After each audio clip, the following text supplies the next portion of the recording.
南華上季聯賽做亞爾，高世安接任總教練，狂操體能。首場聯賽點樣都要喺屯門身上搶走3分響頭炮。呢一位斯洛伐克籍教頭拒絕透露軍情，不過預料新加盟身高1.95米嘅戴倫會串演柱躉式中鋒。前線競爭加劇，基奧雲尼同陳少琪要爭正選席位。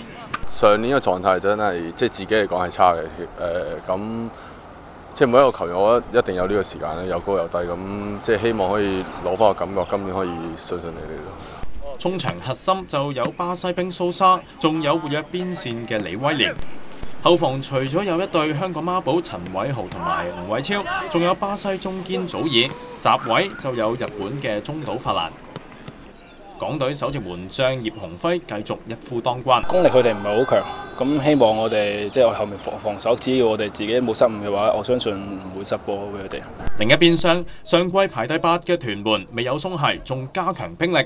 新加盟嘅有前鋒力高，加埋一批舊將，中後場嘅3美、美琪、美高同埋美亞，組成塞爾維亞同黑山為首嘅海豚部隊核心。一班由丙組打上嚟甲組嘅本地兵就話班波越夾越好，希望用拼勁可以一人走多步啊，勤力啲，幫波快啲，溝通咯，始終都係溝通，因為出多句聲就好過走多步嘅，點都自己速度同埋靈活性啦，盡量喺後衞之中南華嘅後防線度揾錯漏啦，一個機會可能就係我哋屯門噶啦。教練迪恩就話：團結就係力量。Teamwork, discipline, and luck a little bit is very important for the Saturday game.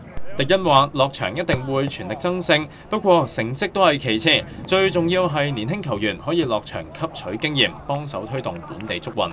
香港寬頻電視記者何榮生報道。